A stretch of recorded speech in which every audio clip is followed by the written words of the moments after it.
Pioneers with 23 years experience. School of Allied Health Sciences, VMRF DU, WIMS Hospital Campus, Salem, Puducherry and Chennai. 1995 ஆண்டு முன்னாள் முதல்வர் ஜெயலலிதாவுக்கு எதிராக பேசியது ஏன் என்பது குறித்து நடிகர் ரஜினிகாந்த் விளக்கமளித்து வீடியோ ஒன்றை வெளியிட்டிருக்கிறார்.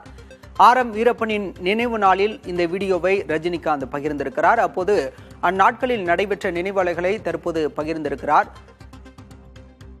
பாட்ஷா படத்தின் தயாரிப்பாளராக இருந்தவர் ஆர்.எம். வீரப்பன். எம்ஜிஆர் மற்றும் ஜெயலலிதா ஆட்சி காலத்தில் மிக முக்கிய பதவிகளில் அமைச்சராக இருந்தவர் ஆர்.எம். வீரப்பன். அன்றைய காலத்தில் நடந்த பாட்ஷா படத்தின் வெள்ளி விழாவில் நடிகர் ரஜினிகாந்த் ஜெயலலிதாவுக்கு எதிராக பேசியதாக குற்றச்சாட்டு எழுந்தது. இதனால் ஆர்.எம். வீரப்பன் கட்சியிலிருந்து நீக்கப்பட்டதாகவும் இதற்காக நான் மிகுந்த மனவேதனை அடைந்ததாகவும் ரஜினிகாந்த் தன்னுடைய வீடியோவில் வெளியிட்டிருக்கிறார். இது தொடர்பாக பேசுவதற்காக மூத்த பத்திரிகையாளர் தராசு ஷியாம் நம்மோடு இணைந்திருக்கிறார். சார், அந்த காலத்து வரலாறுலாம் உங்களுக்கு நல்லாவே தெரியும்.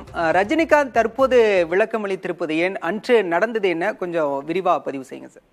ரஜினிகாந்த் கூறியிருக்கிற வரலாற்று சம்பவம் சரிதான். அதாவது இயக்குனர் மணிரத்னம் வீட்டில் ஒரு வெடிகுண்டு வெடித்தது, வீட்டு வெளிப்புறம். அதற்கு பிறகு பாட்ஷா படத்தின் அந்த குறிப்பிட்ட ஆண்டு விழா கூட்டம், அதில் ஆரம்பி அவர்கள் மந்திரி கலந்து கொண்டார். ரஜினிகாந்த் பேசும்போது தமிழ்நாட்டில் வெடிகுண்டு கலாச்சாரம் பெருகிவிட்டது, இப்படி இருந்தால் தமிழ்நாட்டை அந்த ஆண்டவனால் கூட காப்பாற்ற முடியாது என்று அவர் குறிப்பிட்டார். ஜெயலலிதா மீண்டும் ஆட்சிக்கு வந்தால் ஆண்டவனால் கூட காப்பாற்ற முடியாது என்றும் அது பொருள்பட்டது. எனவே அதிலே பலதரப்பட்ட கருத்து வேறுபாடுகள், ஜெயலலிதா அவர்களுக்கு கோபம், ஆரம்பி அவர்கள் அந்த கூட்டத்தில் இருந்து கொண்டும் அவர் ரஜினிகாந்த் கருத்தை அவர் மறுதளிக்கவில்லை, மறுத்து பேசவில்லை என்பது கோபம். காரணம், ஒரு மந்திரி சபைக்கு கூட்டு பொறுப்பு இருக்கிறது. தமிழ்நாட்டில் வெடிகுண்டு கலாச்சாரம் பெருகிவிட்டது என்று ஒரு அமைச்சரின் முன்னால் பேசும்போது கூட்டு பொறுப்புடைய அமைச்சர் அதை கண்டிப்பாக அதுக்கு மறுப்பு தெரிவித்திருக்க வேண்டும். இதெல்லாம் காரணமாக வைத்துத்தான் ஆர்எம்பி அவர்களின் பதவி பறிக்கப்பட்டது. இருந்திருக்கலாம். அதற்கு பிறகு திமுக கூட்டணியில் இருந்து பாமக, வாழப்பாடி ராமூர்த்தி போன்ற விலகினார்கள். பாமக தாய் காங்கிரஸ் பிளவுபட்டு தினம் கூட தாய் காங்கிரஸ் விட்டு குமரி அனந்தன் அவர்கள் தலைவரானார்கள். குமரி அனந்தன் தலைவராகி அதற்கு பிறகு தமாக நடந்து திமுக தமாக ஆட்சி பிடித்தது. இதெல்லாம் தான் பழைய வரலாறு. ரஜினிகாந்த் அவர்களுக்கு திடீரென்று இப்போது மனசாட்சி ஏன் உறுத்துகிறது என்று எனக்கு தெரியவில்லை. ஆனால் கூறிய வரலாற்று குறிப்பிடுவது சரிதான். இணைப்பில் கருத்து தெரிவித்தமைக்கு நன்றி சார்.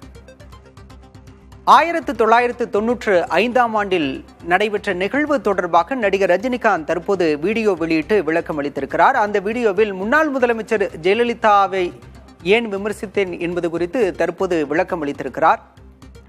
பாட்ஷா பட விழாவில் பேசியது தொடர்பாக நடிகர் ரஜினிகாந்த் தற்போது வீடியோ வெளியிட்டு விளக்கம் அளித்திருக்கிறார்.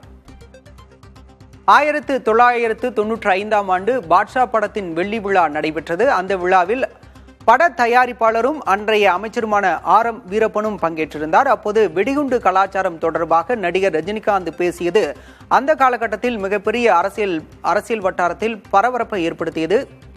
இதன் தொடர்ச்சியாக ஆர்.எம். வீரப்பனை கட்சியிலிருந்து ஜெயலலிதா நீக்கினார். அது மட்டுமல்லாமல் அமைச்சர் பதவியிலிருந்தும் நீக்கினார். இது பெரிய பேசுபொருளான நிலையில் தற்போது அந்த சம்பவம் தொடர்பான நினைவலைகளை தற்போது ரஜினிகாந்த் பகிர்ந்திருக்கிறார்.